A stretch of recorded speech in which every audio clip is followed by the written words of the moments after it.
Bonjour à toutes. Merci d'avoir patienté. On a attendu pour qu'il y ait un peu plus de monde et je suis ravie de vous accueillir pour ouvrir la journée avec ce thème qui fait un peu rêver, réenchanter sa vie professionnelle. Vous êtes toutes venues pour avoir des outils sur cette question. Alors, ce que je vais vous partager, en fait, pour le contextualiser, c'est un outil qui est issu de cet ouvrage qui s'appelle « Réenchanter votre job ». Qui est un ouvrage qui est publié aux éditions Duno, que vous avez à la librairie. Et vous pouvez, comme là on va avoir un temps un peu contraint, vous pouvez venir me voir après si vous avez des questions, si vous souhaitez qu'on y revienne, ou si vous voulez que je vous présente les autres outils qui sont à l'intérieur de cet ouvrage. En fait, la question que je voudrais aborder avec vous, c'est il y a plein de manières de réenchanter sa vie professionnelle. On peut faire un petit ajustement et puis on peut faire le grand saut. On peut vraiment aborder une grande transformation. Et c'est important de savoir concrètement où vous en êtes, à quel moment est-ce que vous vous situez dans votre démarche, dans vos réflexions, quelles sont vos marges de manœuvre, quelles sont vos aspirations. Et il y a une grille de lecture qui parle de ça, qui s'appelle le modèle des saisons. Donc si je le résume, la question de fond, c'est dans quelle saison est-ce que vous êtes aujourd'hui. Donc c'est cet outil que je vais vous proposer de visiter ensemble. Et en fait, on parle de transition de type 1 ou de type 2. Alors, c'est un peu réducteur. En gros, c'est petite ou grande transition. Il y a une gradation entre les deux. Mais voilà, schématiquement, c'est ça la question. Alors, l'écran est petit, mais vous voyez qu'il y a tout simplement sur notre schéma, qui est un cycle, comme le cycle des saisons, il y a 4 cadrans, il y a 4 parts de gâteau. Et je vais vous parler, dans un premier temps, du cadran qui est en haut à gauche, qui est le cadran de l'été. C'est un cadran où on est dans la performance. Alors c'est peut-être votre cas aujourd'hui, c'était peut-être le cas il y a quelques temps. C'est un moment de sa vie où on travaille dur, on donne beaucoup de soi-même, on est très engagé, on est dans la notion de productivité, de résultat. On n'a pas forcément beaucoup de recul, on peut être tout à fait accompli dans cette étape-là, mais on peut aussi se mettre en danger, entre guillemets, si on travaille trop, sans prendre le temps de respecter ses besoins. Et parfois, c'est un peu la question qui se pose à nous. J'ose pas parler du burn-out, même sans arriver jusque-là. On peut arriver en butée de quelque chose là et se dire, il y a quelque chose qui colle pas. Symboliquement, c'est un peu ce qui se passe. Alors, c'est une métaphore des saisons, mais si je prends les vraies saisons, tous les ans, quand on arrive au moment de la rentrée, on pose nos valises et on se dit, bon, alors pour l'année prochaine, bon, peut-être que je réfléchisse, il y a peut-être des ajustements à faire. Et donc c'est ce qui se passe quand on arrive à l'automne. L'automne, symboliquement, vous voyez, c'est la période où, si je prends une image un peu bucolique, dans les champs, autant l'été on a moissonné, autant à l'automne, si vous regardez, il y a ce moment où on retourne en surface la terre pour l'oxygéner. On va juste un peu renouveler l'énergie, mais on ne change pas tout. Et c'est cette même idée, en fait, quand vous arrivez là, et c'est peut-être votre situation aujourd'hui, c'est se dire comment est-ce que je pourrais un peu plus respecter mes besoins, comment est-ce que je pourrais trouver un équilibre qui me permette, en termes d'endurance, de m'y retrouver. Donc ça, c'est un petit ajustement. Ça peut être un rééquilibrage de vos activités, ça peut être un changement de rythme en se disant peut-être il faut que je travaille un peu moins. On n'est pas obligé de changer de métier, on n'est pas obligé de changer de contexte, mais parfois un petit détail peut changer beaucoup de choses quand même.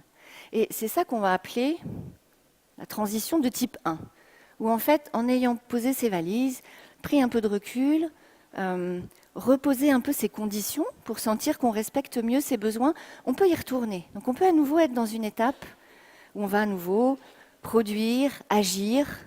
Voilà, c'est juste une petite pause. Et malgré tout, parfois, en faisant cette petite pause, l'évidence s'impose à vous, ça ne suffira pas.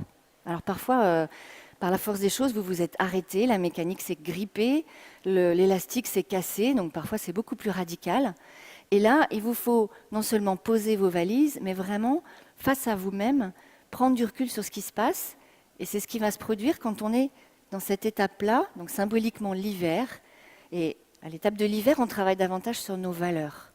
Les valeurs, c'est ce qui est important pour nous, c'est ce qui fait sens pour nous, c'est ce qui donne du sens à notre parcours, c'est ce sur quoi on ne pourra pas transiger. Et parfois, c'est ce constat-là qu'on fait. On se dit, là où j'en suis, ça ne colle plus. Ce n'est pas une histoire d'aménagement de travail, ce n'est pas une histoire de collègues, ce n'est pas une histoire de contexte là, qui n'arrive pas à s'apaiser, c'est juste que ça ne colle plus. Schématiquement, c'est cette idée de plus se sentir la bonne personne au bon endroit et au bon moment. On se dit, il faut que je change davantage de paramètres. D'où la transition de type 2. Alors cette transition, elle est à la fois, comment dire, très fondatrice. Donc on a la certitude de vivre un moment très fort de notre vie. Et en même temps, elle est très inconfortable. Parce que on n'est plus avant, on n'est pas encore après. On ne sait pas trop où on va aller. On n'a pas encore défini les nouvelles règles du jeu. Et c'est une étape qui est très compliquée à assumer socialement. Parce qu'autour de vous, les gens vous disent « alors, tu n'as pas retrouvé de boulot ?» Non, pour l'instant, je ne cherche pas. Je suis en train de construire mon projet. Donc, c'est une étape dans laquelle, je vois des sourires dans la salle, ça vous parle. C'est une étape dans laquelle, si j'ai un conseil à vous donner, c'est vraiment de vous donner le temps, face à vous-même, de poser les choses pour retrouver, peut-être trouver tout court le sens de votre parcours. Parce que parfois, quand on a démarré, on ne s'est pas posé ces questions-là. Et vous êtes la seule personne à pouvoir y répondre.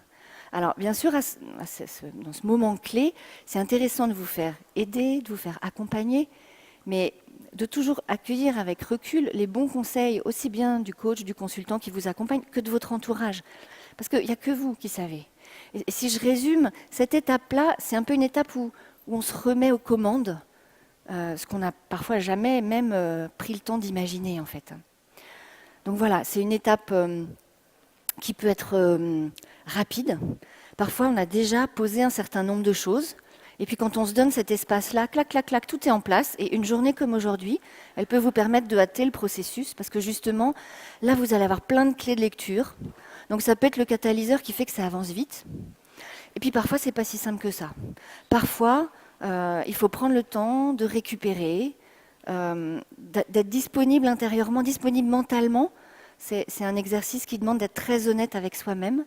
Donc parfois, c'est un peu comme l'oignon, on va enlever des pelures, on dit non, ça c'est pas vraiment vrai, je me mentais à moi-même. Puis en dessous, il y a un autre étage, etc., etc. Donc c'est vraiment très individuel, le temps nécessaire à traverser cette période. Ce qui est certain, c'est qu'un jour, on en sort. Donc ça, c'est important aussi, de cultiver cette conviction que cette adversité qu'on traverse, parce que ça peut ressembler à ça, elle n'est jamais perdue. C'est-à-dire que tous les contacts que vous allez prendre, même si ça ne marche pas, les choses que vous allez lire qui vont vous déstabiliser, les expériences où vous allez vous dire « Ah non, en fait, ce n'était pas ça le bon chemin », c'est toujours constructif parce que ça vous éclaire sur ce qui va vous permettre d'avancer vers la suite. Et un jour, ça y est, on reprend son élan et nous voici arrivés à l'étape du printemps. Alors en plus, là, on est au printemps, hein. Donc vous voyez, au printemps, il y a l'idée que la sève monte, il y a de l'énergie, il se passe plein de choses en même temps. Vous avez des fleurs, vous avez les feuilles. La métaphore du printemps, c'est cette même idée. Vous n'avez pas nécessairement un seul projet qui roule, vous avez peut-être plusieurs fers au feu. C'est-à-dire vous avez un plan A, et puis vous avez un plan B qui serait peut-être au cas où le plan A, qui est le rêve, ne marche pas. Et puis vous avez un plan C, bon peut-être pas plus, hein, mais vous voyez, l'idée, c'est un peu... Il y a une idée d'abondance, comme au printemps. C'est un peu goûter à tous les plats. Donc, je n'ai pas encore complètement choisi, mais je suis dans une action qui est quand même beaucoup plus extériorisée, beaucoup plus gratifiante aussi. Il y a quelque chose d'un peu plus concret. Et le mot que vous voyez peut-être en dessous de printemps, c'est le mot talent. À cette étape-là, on va beaucoup travailler sur ce que vous faites avec plaisir et facilité, efficacité. En gros, je n'ai pas besoin de faire d'efforts et je suis bonne là-dedans. C'est ça l'idée de talent. Si vous remettez ça en perspective, vous mesurez combien souvent on met nos priorités un peu à l'envers. C'est-à-dire qu'on aime bien travailler nos talents ici, sauf que tant qu'on n'a pas clarifié la question des valeurs, les talents, on ne sait pas au service de quoi on les met. Donc je vous invite vraiment à d'abord creuser ce qui est important pour vous, ce qui fait sens, et après travailler sur ce que vous allez faire avec plaisir et avec efficacité, et qui va vous permettre du coup de développer une forme de charisme. Derrière le talent, il y a l'idée que vous êtes identifié pour cette chose-là, et les gens vous sollicitent parce qu'ils savent que vous faites ça avec plaisir, et voilà, vous dégagez une énergie particulière. Là, on est plus dans l'introversion, et là, on est dans, ça y est, j'ouvre et j'exporte cette énergie-là. Et ensuite, une fois que les choses se sont décantées, et entre le plan A, plan B, plan C, ça y est, les choses se clarifient, vous savez vers quoi vous allez vous engager. Nous voilà repartis vers l'été. Avec cette idée donc d'avoir traversé cette transition de type 2 qui nous transforme un peu plus profondément, bien sûr. Alors, transition de type 2, ça veut dire que tous les équilibres dans votre vie peuvent être considérés.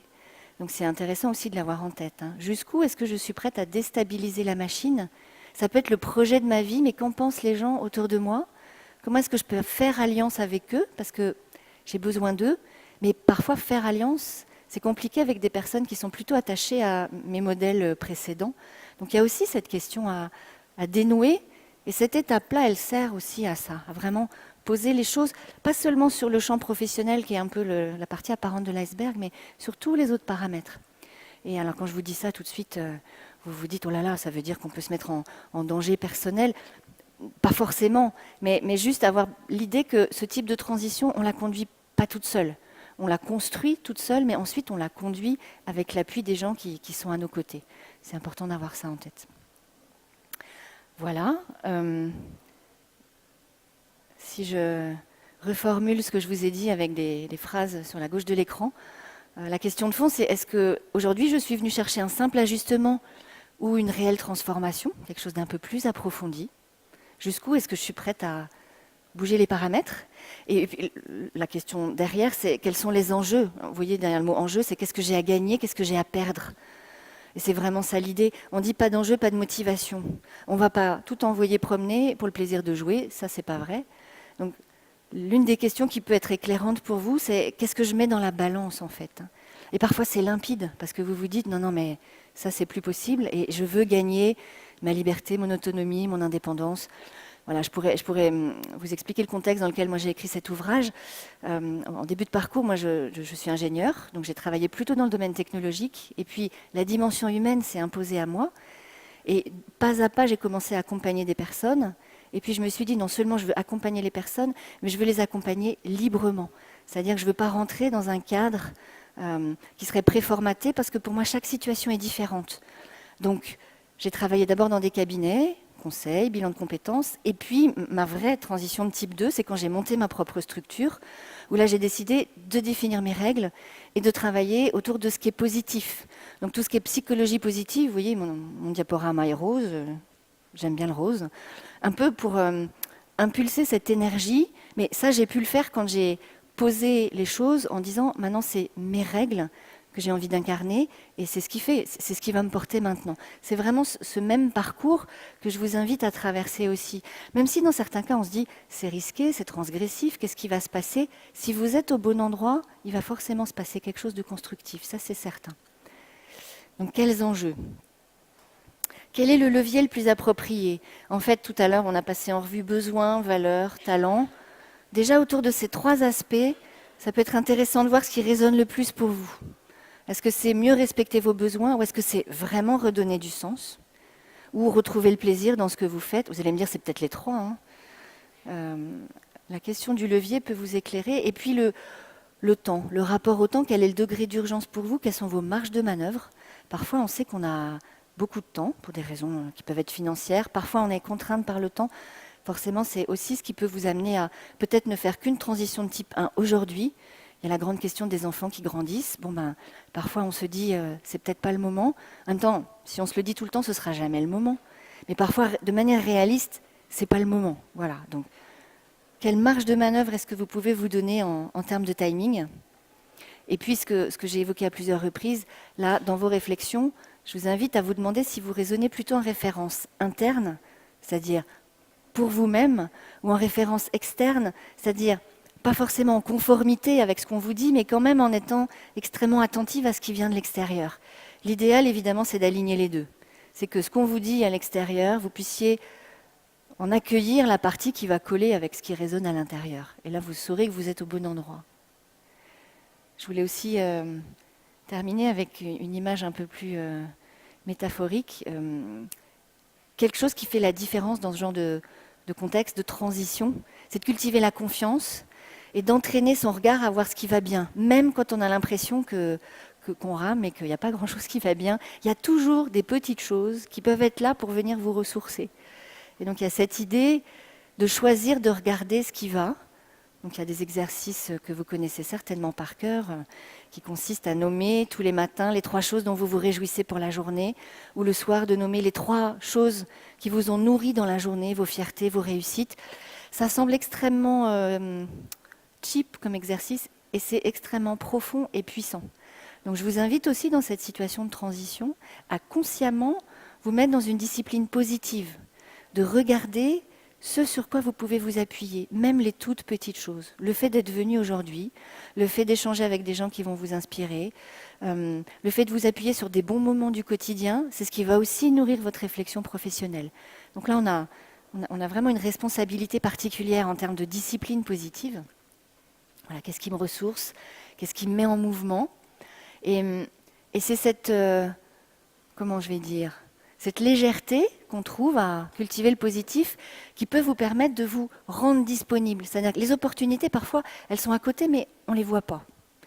Alors, il y a un modèle qui s'appelle l'Ishigai, qui fait beaucoup parler de lui en ce moment. Je crois qu'il y a des conférences sur le sujet, d'ailleurs, sur cette journée, que vous pouvez approfondir plus en détail qu'on va le faire là dans la minute qui nous reste.